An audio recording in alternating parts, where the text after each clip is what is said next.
This is Dr. Karen, and this is the Are They 18 Yet podcast, where I help parents raise independent, self-sufficient kids without sacrificing their own identity and sense of purpose.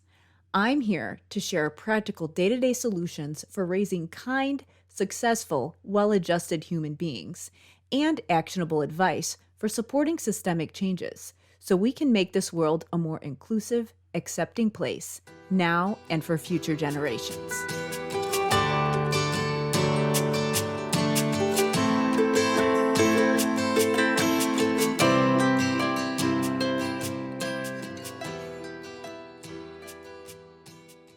Hey everybody, it's Dr. Karen, and welcome to episode 29 of the Are They 18 Yet podcast.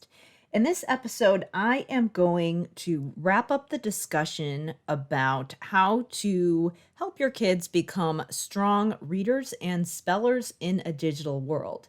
So we started in episode 27 with a conversation about what texting and other technologies might be doing to our kids' reading and spelling skills.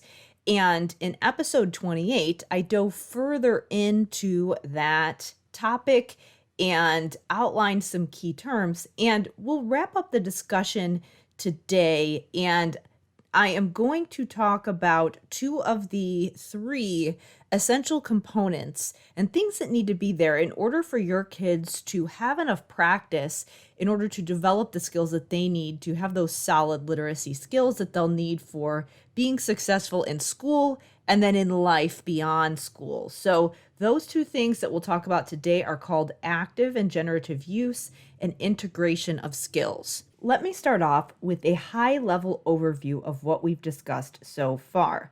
So in episode 27, I shared the three components that need to be there in order for us to have successful literacy intervention for our kids, regardless of whether they are texting or not texting. And as I've said before, they probably are. And they are going to need to be doing some of those things and using some of those technologies to be able to keep up and fit in with a lot of the activities that are commonly done in social situations. And then also in school, a lot of times it's a requirement that they use certain technologies. And you've got to have that awareness of those types of things if you want to be able to have a job beyond school. So they do need to be tech savvy. So we want to consider, all right, what types of things need to be there in order for them to have those good opportunities. So those three things that need to be there in order for kids to develop strong reading and spelling skills are structured intervention, active and generative use, and integration of skills. So in episode 27, I talked about phonology. So under structured intervention, there are actually three skills that need to be there in order for kids to really be able to decode words fluently, because that is really important for having that high level comprehension. If we're spending so much time thinking about what a word is, then it's hard to understand an entire sentence or an entire paragraph and just make sense of what you're reading. Or when you're writing, it just gets really bogged down and you might forget what you're saying if you're really thinking about how to read and spell words. And those are things that are important for kids to have as they go through their school experience, to be able to read and write fluently. And then after school, if you have a job, a lot of jobs require you to have those skills as well. So with that in mind, we need to give kids the specific skills that they need in order to be good decoders and writers and spellers. So under structured intervention, what kids need in order to be able to do that are skills like phonology, morphology, and orthography. So obviously, if you are listening to this and you are a speech pathologist or a teacher, you may know what some of those things are. If you're a parent and you aren't sure, I do define those in more detail in episodes 27 and 28. So I talk about what phonology is and how you can use it to help your kids when they're trying to read or spell unfamiliar words, and why that is something that is way more effective than a lot of the generic strategies that you might see when you Google how to help your kids read, for example. So it's a lot more specific and it makes things a lot less confusing for kids, especially if you have a child who is struggling and you've told them to sound it out and they haven't been able to figure out what that means. So that's what I talk about in episode 27. And then in 28, I get into morphology and orthography. And those skills are really important because a lot of curriculums are doing a pretty good job with phonological awareness. So that phonology component, and again, we're talking about structured intervention here. So those are the specific skills that kids need. And a lot of curriculums really have an emphasis on phonological awareness and phonics. But where it gets a little bit more confusing is when there are words that are longer, that are more complex, that have a spelling that is more difficult and sophisticated, that doesn't necessarily have a one-to-one correspondence between the words and the letters. And once you get to that point, it can be tricky to figure out how to explain to kids how to remember how to spell different words and explain the meaning behind it. So that is why it's really important to address morphology and orthography. Again, in the previous episodes, I do talk about what those are and some initial concepts that you can use to figure out how to start helping your kids build those skills. So before we get on to our conversation about the other two components, so again, phonology, morphology, and orthography fit under structured intervention. And there are two more pieces that we need to talk about, which is active and generative use and integration of skills. And so that's what I'm doing today. But before we do that, I wanted to remind you to, of course, listen to episodes 27 and 28 so you really get the big picture. And if you want some more detailed definitions of some of these terms, and then also some specific examples of different spelling concepts that you can teach your kids if they are struggling to read and write.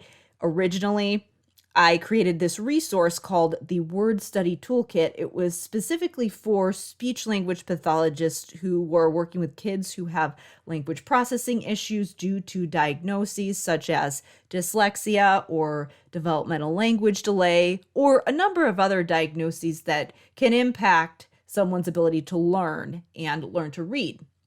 So originally I created it for speech language pathologists, but I have had some parents and teachers also say that they found it useful. So I wanted to share the Word Study Toolkit with the listeners of this show. What it is a digital download with some videos that explain how to use it and explain some of the key concepts you need. But it has the definitions of things like morphology and orthography. It has other definitions like prefixes, affixes, how you can look for them. And then there are word lists and flashcards with different concepts that you can teach your kids to help them read and spell fluently. And it's specifically focusing on the components of morphology, which is the study of the forms of words, like the affixes in a language, and then also orthography, so the different spelling patterns, because there are words that have multiple meanings, multiple spellings. So those can be tricky, and it is really important for kids to be able to understand those different patterns. So this is a digital download that gives you flashcards and word lists of all of those different things that you can teach your kids to help them start to pay attention to some of those language concepts that are going to be really important for them to learn how to become good readers and spellers.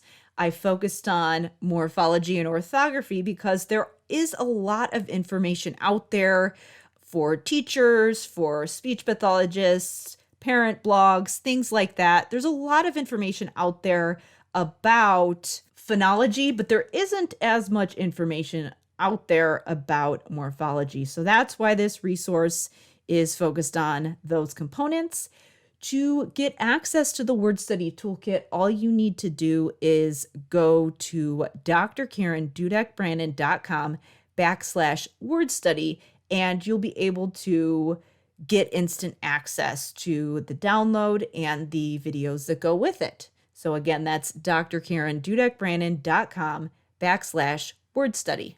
Now let's get back to our conversation about the tenets of effective literacy instruction in a digital age.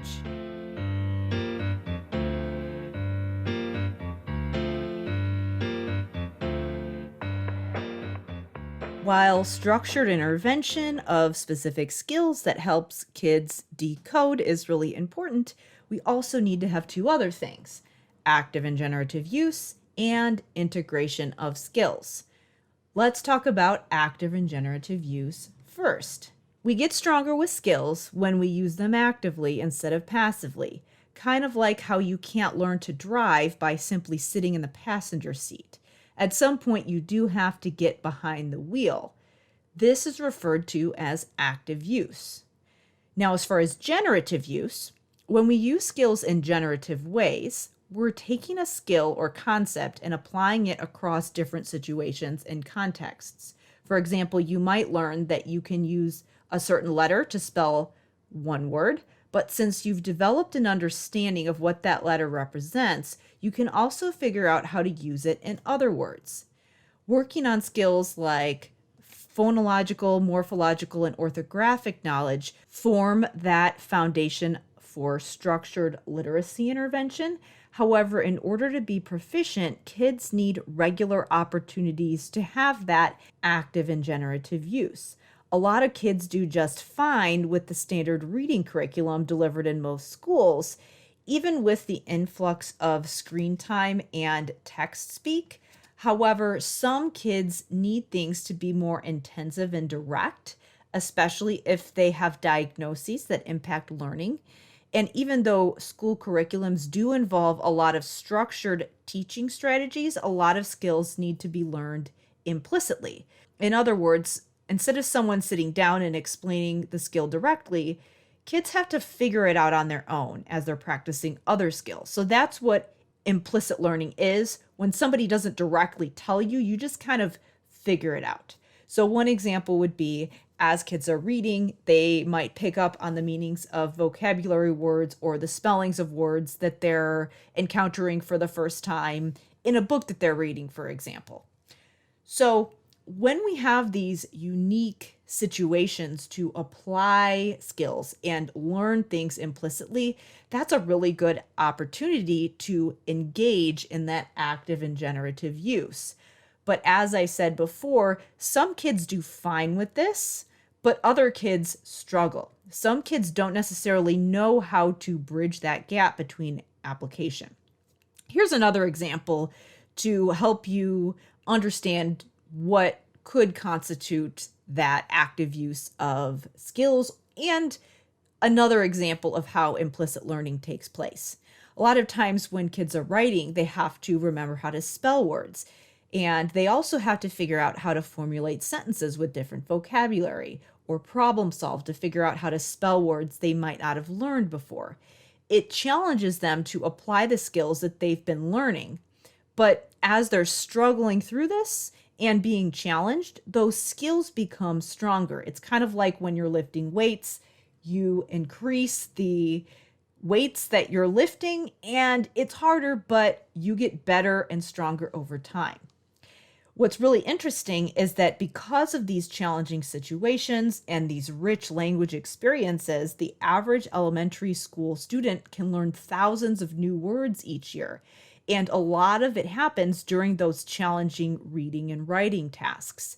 So kids are learning things implicitly all day long, which is a good thing because there's no way that teachers could possibly cover every single skill kids need to know. But unfortunately, when a student has a diagnosis such as dyslexia or a number of other things, and I'm mentioning dyslexia a lot here because that's one that is language-based and impacts reading, but there are other diagnoses that can impact it as well. But when you have something like that going on, it is harder for them to pick up on language skills implicitly, especially during reading and writing.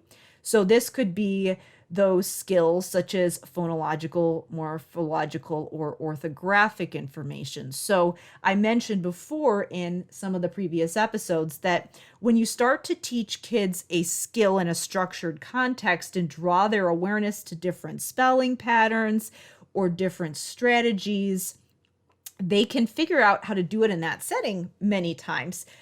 But what we want kids to be able to do is take that information that you've given them and take that knowledge. So, for example, if you've taught them to pay attention to certain prefixes, you'd want them to, in theory, start to look for other patterns and prefixes so that they could pick up on other skills. And that does happen.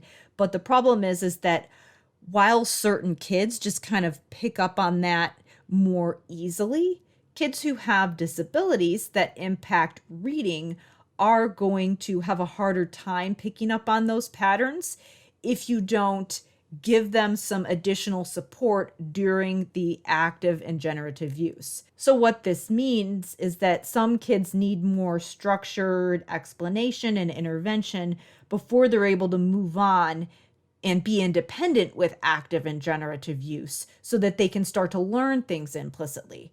So this means that they might need some assistance transitioning to more difficult application tasks. So for example, instead of learning how to spell a word and immediately being able to use it while writing an essay, they might need to do additional practice using the spelling pattern one word at a time or in individual sentences, for example. However, once kids do start to grasp onto literacy concepts, having lots of opportunities to practice is really important for them to retain those skills, especially if reading is something that's hard. So think of it like a muscle that gets stronger after being flexed repeatedly. You've got to keep flexing it in order for it to stay strong. Otherwise, you could atrophy. So when we think about things like technology, we just have to make sure that kids are flexing the right muscles. With phonology and orthography, there's some potential to practice these skills when you're using a device, but where it gets a little bit questionable is when you have things like spell check and autocorrect. When you're spelling a word with a pen and paper, there isn't any device there to generate the rest of the word for you once you've written the first few letters. Instead, you have to think about the sounds in the word, think about the written symbols, and then write them. It requires a lot more effort and attention and is way more active and generative. Now, as you practice spelling and reading over time, these types of things, for example, writing a word on a piece of paper, it doesn't feel like hard work anymore because your brain just processes all that information automatically and fluidly, and it feels automatic. Or, for example, when teachers give kids sight words, that's essentially what happens, is that those skills become really fluid and automatic, and you don't have to go through the process of thinking through the letters and the sounds as explicitly. What you can do is just, you do it really quickly. And all of that happens in a split second because our brains are pretty amazing. It seems like we've memorized those skills, but because the process has become so fluid, it just seems that way. But going through that process over and over again and having those experiences and those opportunities to practice is what gets us to that point where we're really automatic. But if you don't have as many opportunities to practice a skill, it makes it harder to get to that point of being automatic. And using technology like texting can potentially limit the opportunities kids have to practice those foundational spelling skills if all they have to do is type out a couple letters and the device spells the whole word for them. And some of the other things that might happen, and that could be an issue with having fewer opportunities to practice, is that we have different spelling rules. So when you're texting, the word R, as in ARE, can turn into just the letter R. So if kids are not super solid with those patterns, will they know the difference between OUR and ARE when they actually have to spell and read them in another context? So those are the questions that we need to be thinking about. are kids getting those opportunities to practice the skills when they are writing? Now, when it comes to morphology, the same issue can come up. You do technically have the opportunity to use those skills when you are using texting or using a device. But again, the rules get a little fuzzy and you can skirt around some of the language rules and avoid always using correct morphological skills that you might need to read a text or write a paper or write a professional email, for example. One thing that comes up is in the word because, there are two morphemes that kids might have to pay attention to. There's be and cause. And both of those things are really important for kids to know how to spell because those two spelling patterns come up a lot. So it's really important for kids to be able to spell that word over and over again. But when you're texting, you can just write C-U-Z and just say cuz. So not only have they eliminated part of the word, they've replaced the remaining part with something that isn't even the right spelling and isn't necessarily useful in some of those other contexts. So these are the things that we need to think about when we're thinking about active and generative use, is that in order for us to be able to learn other skills implicitly, we need to become automatic with these skills. And in order to become automatic, we need to have good practice. So we need to make sure that kids are getting enough good practice. So with texting, kids who naturally catch on to language skills can often transition from these text spellings to the true spellings, and it's not an issue. And they might have had enough practice with the skills that they don't necessarily need additional opportunities to use them. So it's a non-issue if they want to text their friends and not necessarily use correct grammar and spelling. But for the kids who struggle, making that transition might be more difficult. And that's why they often need extra practice with those key foundational skills that I've been talking about and that I outline in the word study toolkit. So that's really what we need to think about when it comes to active and generative use. Are kids getting the chance to apply those skills and practice them across settings so that they can work through those challenging situations that solidify their skills? Let's move on to integration of skills, the third of the three components that we're discussing. With phonological, morphological, and orthographic skills, you're never truly working on just one of these skills at a time. And the same goes for language and vocabulary skills in general. Really, they all impact each other, and you can't really isolate them into individual skills. So for example, when you're talking about morphology, you also have to think about how words are spelled. So you're working on orthography. For example, if you're thinking about how to pronounce a suffix, you have to think about how the word is spelled. So you're getting both components in at the same time. Or when you're thinking about how to spell a word part and focusing on morphology, again, maybe you're focusing on the end of a word, the suffix, or the grammatical ending. You also want to think about the individual letters and sounds that make up that part of the word. So you're still focusing on orthography because you're thinking about the spelling, but you might also be thinking about the sounds in the words. So you could be thinking about phonology. So for example, with the prefix re, you might think about how there are two sounds in that word, e. So it's phonology and morphology at the same time, and orthography.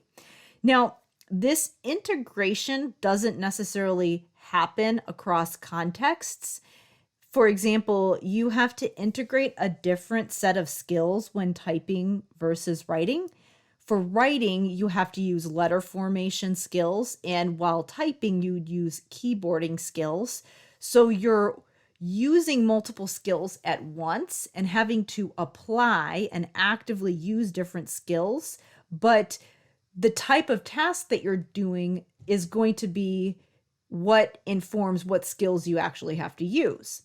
With devices, there are a ton of accessibility features that have opened up a lot of opportunities for people with disabilities. So for example, texting makes communication accessible for the deaf. Text-to-speech features allow text to be read to people who'd rather listen. And we can also use voice dictation for messages, which means that sometimes you can bypass typing and spelling altogether. So these are all good things because they make it possible to connect in new ways. They increase accessibility. One example would be the audiobook, which is one of the best inventions, in my opinion. Audiobooks not only make it possible for us to listen to books while we do other things like driving, going for a walk, making dinner, doing things around the house, but they also make it possible for struggling readers to listen to books independently that they might not be able to read on their own and read books that are above their reading level. And what this can do is expose them to language skills they might not have otherwise encountered if they were only reading at their present reading level. So this is a good thing. With texting and devices in general, we have things like autocorrect and word prediction. And on one hand, it can increase typing speed. And so sometimes it can help people who are having to really think about spelling words get their thoughts out more fluidly and get the big picture without getting bogged down with spelling. But on the other hand, they don't have to think about how the word is spelled as much as I was saying before. And this takes away a bit of that active component that you would normally use to spell a word when physically writing it. So we don't have that opportunity to fully integrate all the same skills that we would if we were writing, for example. Some of these features do take away some of the opportunities to have that active and extended use that can get us to that point of being automatic, as I said before. So what we're talking about when we're talking about integration of skills is something that is happening during that active and generative use. So it's kind of a catch-22, if you will. On one hand, in the moment, sometimes it's just too hard to think about all the skills, especially if you're struggling and you just want to be able to access something without being exhausted. But on the other hand, if you totally rob yourself of the opportunities to practice those skills, then you never get to the point where it's nice and fluid and automatic. So it's kind of hard to figure out the trade-off with, do I just use these features and not get the chance to integrate all these skills and get stronger with them over time? Or do I just try to get over the hump and start to build these skills so that it does become more automatic? Because what happens is that you do become more adaptable when you don't have access to certain technologies. And other things to think about here is that when you factor in informal grammar rules with texting and abbreviations, we don't get the same level of integration with morphology either. And the other concern with devices and phones is that most applications have features that are designed to be addictive.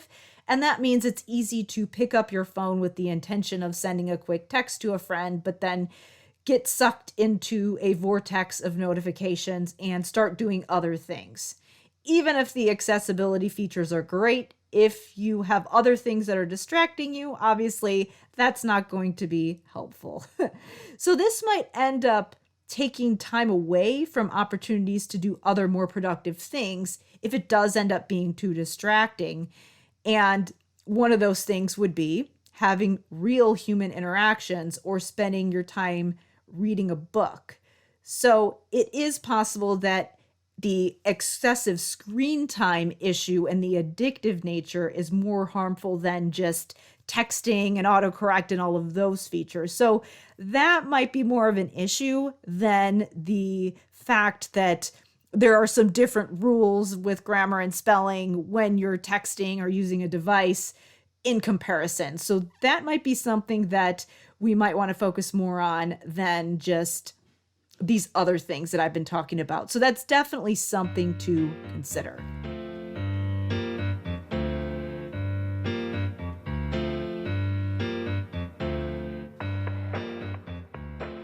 So where does this leave us? Well, the takeaway is that whether kids are texting or not, which they likely are, we need to make sure that they have opportunities to develop foundational literacy skills, which means that we need to make sure that we deliver structured intervention, We need to make sure that they have active and generative use in the right frequency that they need, with the right level of support that they need to transition from one structured setting to more difficult, challenging settings.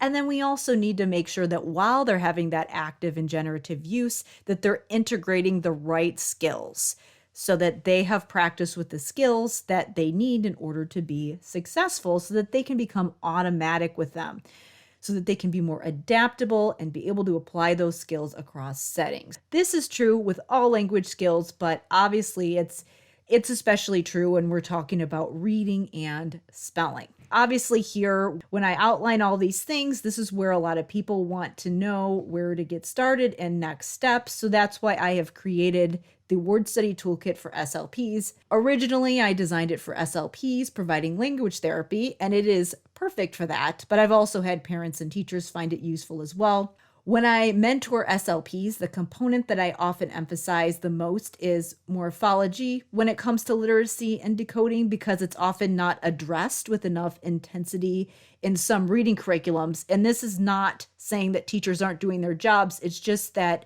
when you have kids that need additional intervention, you need people like speech pathologists and reading specialists and other professionals to provide some additional intensity on top of the general education curriculum in some of those skills. Because like I said, some kids are fine with the general education instruction, but some kids need a little bit more. So that's why they might need some additional structured intervention on these types of skills. I also emphasize orthography a lot because it's so closely related to morphology, and it's something that's overlooked as well, and not necessarily taught in a way that is helpful for kids that struggle. Again, might be fine for kids that catch on to those patterns pretty easily, but if you have a child who is struggling, they might need it explained in a different way, and they might need certain patterns pointed out to them directly. So in the Word Study Toolkit, I give you the nuts and bolts for the skills that you can start with as far as working on both morphology and orthography with your kids. And a lot of times when people start to realize how important these skills are, they usually want some type of complicated curriculum or hierarchy. And the truth is that there's no one perfect order to start working on morphology. All you really need is a few simple protocols, and I actually outline one of them on my blog, which I can link to in the show notes, that walks you through an example of some activities you can do with tools like the Word Study Toolkit. So really all you need is a simple protocol like that, and then some different morphemes and spelling patterns that you can cycle through and review with your students, and that can really make a big difference. That's why this toolkit can be used for students as young as early elementary school all the way through high school, because you can keep the process really simple. And there are a lot of different patterns that I have in the kit that can really give you a lot to work with, so that you can start with just a few if kids are younger in the early elementary years. But if you have students who are in high school, a lot of times they still aren't solid with them. And there are a lot of different patterns that they need to learn. So there's a ton that you can use all the way from K to 12. What's actually inside the toolkit is over 200 flashcards with prefixes, root words, base words, suffixes, and multiple meaning words, word lists with key orthographic concepts.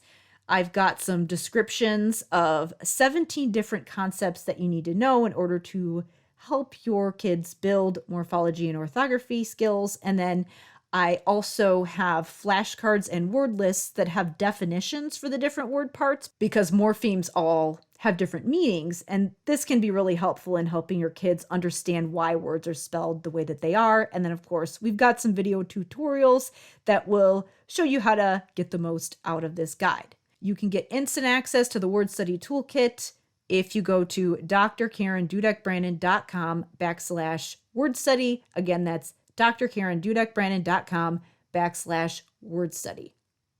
Before we wrap up, I wanted to remind you that it helps us out so much if you leave us a 5-star review on Apple or wherever you listen to your podcasts.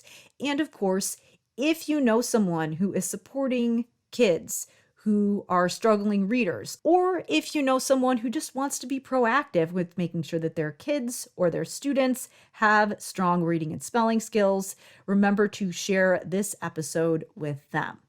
Thank you so much for listening, and I will see you in episode 30.